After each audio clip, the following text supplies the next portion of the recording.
On the set na po. Ready? Calming presence siya kasi lagi siya sa amin nagjo-joke pag off-cam na. Tapos may mga encouragements din siya na binibigay sa amin. Kaya very calming presence siya. So Kathden fans, ito na nga may teaser na si Ma'am Catherine mga kasombreros. Post niya ito sa kanyang Instagram account. So dito ay posted ito ng Star Magic Philippines at saka ng Dream Escape. So baka tuloy na talaga no. Hindi ko alam kung yung kay Sir James Reid ba talaga or ibang project ito mga kasombreros. So dito nga ay parang nag-aayos siya, tapos nagme-makeup mga kasombreros, tapos may tumawag sa kanya na isang staff na on the set na daw, so parang ganon. So aabangan talaga natin ito mga kasombreros. So ito na unti-unti nang lumiliwanag ang mga bagay-bagay. So may bagong gagawin si Ma'am Catherine mga kasombreros. Super glamorous at saka classy niya, phenomenal box office queen mga kasombreros. Kasi ang caption din dito, someone is back. No, ito po yung kanyang yung kanyang naging caption ng Dream Escape at saka ng Star Magic Philippines mga kasombreros. So talaga lahat ay excited na mga kasombreros no sa panibagong aabangan natin kaya phenomenal box office queen. So kahit anong project, basta wag lang si Sir Daniel Padilla ang kanyang makakatambal mga kasombreros ay talagang nasusupport natin siya mga kasombreros no. So aabangan po natin ito. Ito po ay kanyang Instagram story bago lang po. And then ito si Pops Alden naman ay so spotted siya no. Lunch break ni phenomenal box office cinema king mga kasombreros. So nagpa-picture syempre yung mga yung mga staff doon kasama ang manager no. Sobrang bait no. Estudyante si Tisoy mga kasombreros. At saka syempre ang kulit ito lang, parang hindi ako mapaniwala na estudyante si Tisoy mga kasombreros sa isang aviation school. Kasi dati yung mga kasama na namin sa church ng mga kabataan, yung mga bata pa mga kasombreros na talagang nag-eskwela din or nag-aaral sa mga gantong uri ng school no. Pagiging piloto or airplane engineer bang tawag doon, parang ganon mga kasombreros. So ngayon ay siya na ang and then ito spotted siya, nakaupo sila mga kasombreros sa isang sa isang study center or study shed mga kasombreros no. Tapos nag-uusap sila ng kanyang mga kaklase. Ang pinagpala naman tong mga classmates ni Sir Alden mga kasi mga naka-close niya dito sa pilot school na ito no. Kasi ibang level no. Talagang yung magiging kaklase mo ay phenomenal box office king at saka sikat na sikat pa mga kasombreros. Super generous ay talagang ibang level talaga ito mga kasombreros. Mapapasana all ka na lang talaga. Sana all classmate ni Sir Sana all classmate ni Sir Alden mga kasombreros. And then ito, nagpalit din pala siya ng nag-change din siya ng kanyang profile sa Facebook account niya mga kasombreros kanina no. Nakaupo siya dito sa isang parang airbag couch mga kasombreros.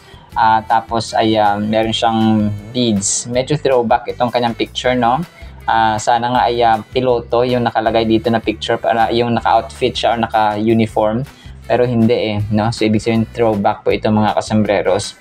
And then ito, so si Ma'am Suzette nag-post siya no ng kanyang parang appreciation kasi nga si Ma'am Suzette Doctolero ay writer no, head writer ito ng Encantadia at saka nung serye na ginawa dati ni Sir Alden Richards at saka ni Ma'am Luis de los Reyes. So sabi nito parang after 20 years na parang na-miss niya no at saka naka-hug si phenomenal box office king. If I'm not mistaken, isang event ito sa GMA na tawag dito, parang nakapapost lang bigla si Ma'am Suzette Doctolero.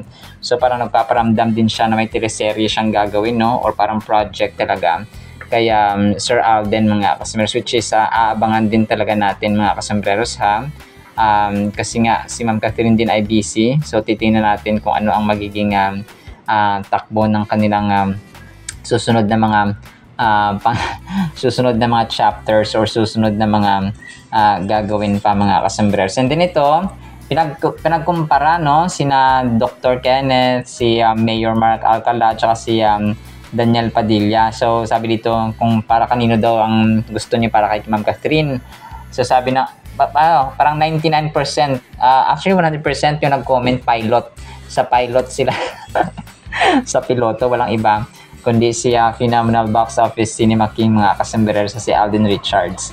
So grabe no, iba yung adventure talaga ni Sir Alden ngayon. So walang pumili kay Mayor no. Mayroong Mayor pero Mayor Alden at saka Congressman Alden siguro po pwede pa. So ito kasi ay parang inano lang ng isang Kathleen admin. So ang pumili lahat ay si Mayor Alden. Si Mayor Alden mga kasombreros. And then ito, so yung Ribisco Crackers pala ay nag-post no ng panibago nilang teaser photo. Ribisco Crackers, clue, pasobra rin ang tamang sagot. Ipagdiwang natin ang ating mga sobrang or pasobrang bayani ngayong National Heroes Day. So National Heroes Day ba ngayon? So hindi ko alam. Pero yun po no, nag-post po ang dito ang Ribisco Crackers mga kasombreros sa kasama po si Sir Luis Manzano sa kanilang Facebook page. Ay oo nga no, sa 25 pa pala ang Heroes Day natin dito sa Pilipinas. So Monday, August 25. So araw ng mga bayani mga kasombreros. So if I'm not mistaken ay holiday din po yan mga kasombreros.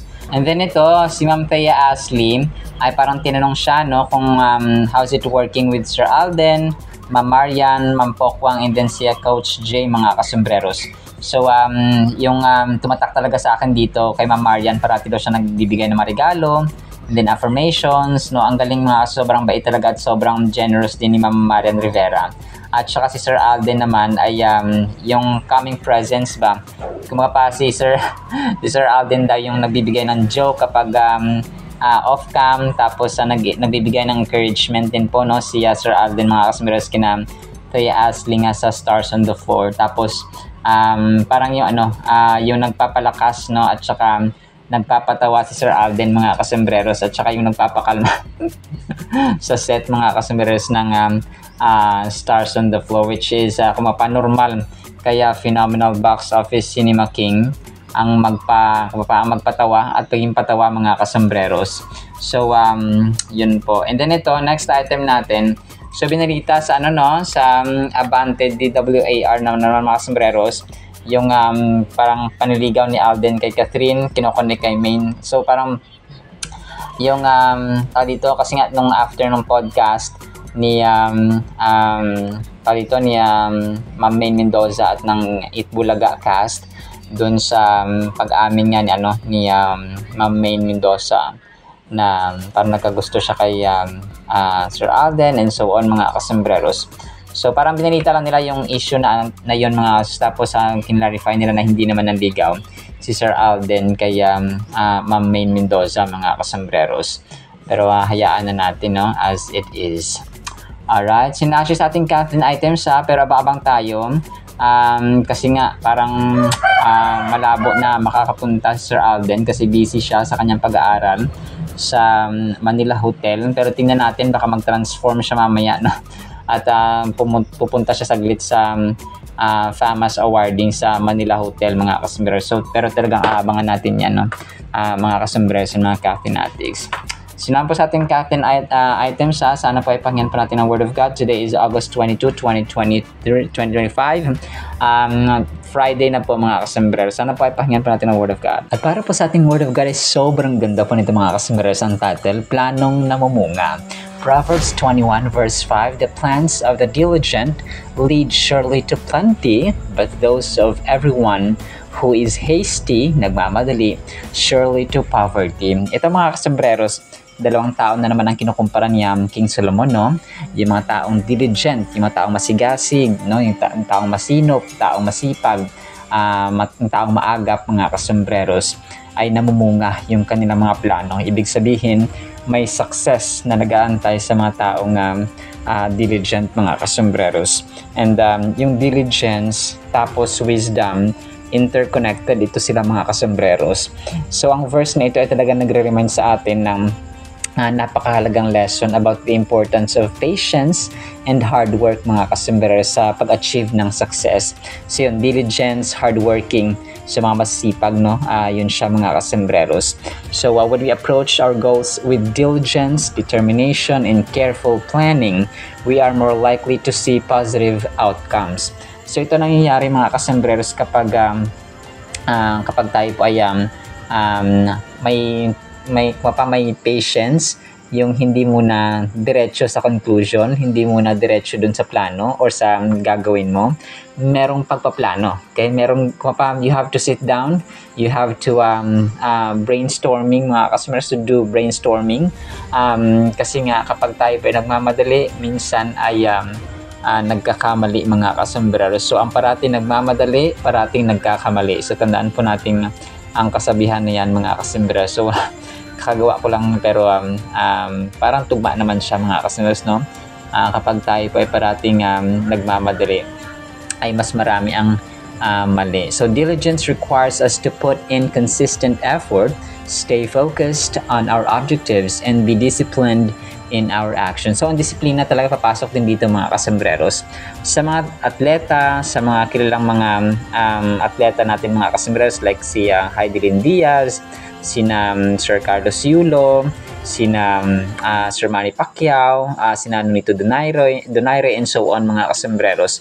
So, sila ay talagang disiplina. Yung mga basketball players, yung Gilas, yung volleyball players, and so on mga kasus. Lahat ng mga atleta.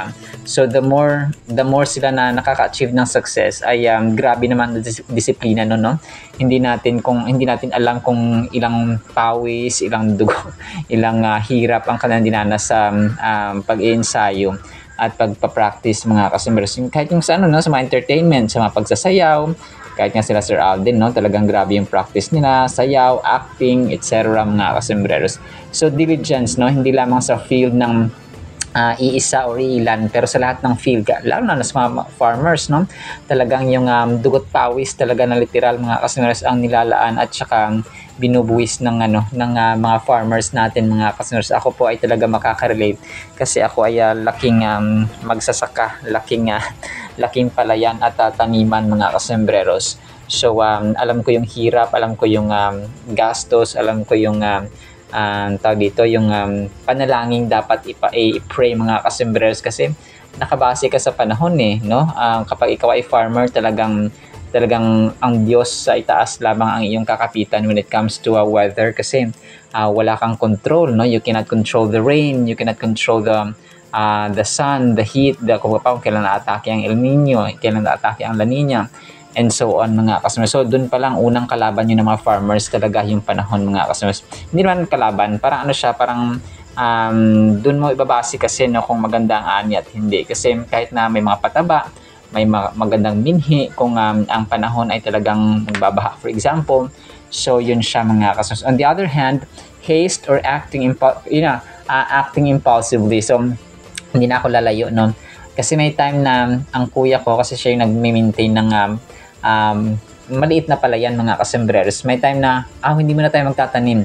Hindi mo na tayo kasi parang mag-observe ng panahon or mag-observe kung ano yung takbo ng paligid mga kasembreros. Kasi may mga times na may darating pala na malakas na ulan. So kapag nag-ano ka ng yung pananim, so bago pa lang maanod siya mga kasembreros. So ang kuya ko talagang hindi kami nagmamadali, no? Talagang nag-observe kami mga kasembreros na kung baga pa may paparating ba na bagyo, may paparating ba na sakuna. So ganun mga kasembreros. So on the other hand, haste or acting impulsively without proper thought or consideration often leads to negative consequences. Kung kaya hindi namumunga yung mga nagmamadali, no? Kagaya sa pag-ibig, kagaya sa jowa-jowa, asawa-asawa, maraming unsuccessful, hindi matagumpay na marriage, hindi matagumpay na relasyon mga kasembreros sa showbiz kasi sila yung sikat, no? Kung kaya sila yung ating example. Or sa mga influencers, no? Sa mga vloggers, marami ang hindi successful at naghihiwalay kasi nga nagmamadali, no? Unlike Sir Alden na talagang family first mga kasembreros at saka business, no, investments mga kasembreros at saka yung mga hilig niyang gawin at gusto niyang gawin muna sa buhay ang kanyang ginagawa. So marami mga bashers, no, natural talaga yan. kahit na santo ka, kahit na siguro magpatayo ka ng maraming mga charity foundations, ay marami talagang bashers. So, pero no, talagang tayo po ay dapat na i-consider yung thorough at saka mahinahon at saka yung alam mong ano ba, mahinay-hinay lang mga kasembreros. When we make decisions without taking the time to assess the situation, we are more likely to make mistakes that can result in financial loss, missed opportunities, or other unfavorable outcomes. So, gaya na na-mention ko mga kasembreros, kasi ito yung isa sa pinakamahirap talaga din na part ng isang magsasaka mga kasembreros. Kunwari, nakatanim na sila, ang pinagtanim, utang, yung binhi, utang. May libreng naman no, ang government may libreng mga binhi, pero hindi lahat ay angkop mga kasembreros sa panahon. May utang yung pagpatraktor, utang yung pagpatrabaho, utang yung basta bago patanim pa lang, utang na siya mga kasembreros. So tapos minahaan, na wash out, so another na naman. So yun ang din, although napakahirap talaga sa isang magsasaka kasi hindi mo talaga gamay yung gamay yung panahon mga kasembreros. Pero sa planning natin, no, careful planning sa buhay, let's say mag-aaral ba ako? Hindi. Syempre mag-aaral ka talaga mga kasembreros, no? Sa mga estudyante natin dyan, siya ba yung pipiliin ko? O ito bang gagawin ko? So maraming mga instances na hindi mo na dapat itong gawin. So project ko ba? Ito muna ang gagawin ko. Ito ba muna? So ganun mga kasembreros. But we have to make time, no? Talaga na mag-isip mga kasembreros. This verse reminds us that success is not achieved overnight. Hindi siya overnight. No? It requires dedication, perseverance, and a willingness to put in hard work over time. Being diligent in our pursuits increases our chances of reaching our goals and experiencing prosperity in the long run. So, kagaya sa atin, no, talagang patient, very patient ako mga kasembreros na nag-aantay ng breakthrough natin, no?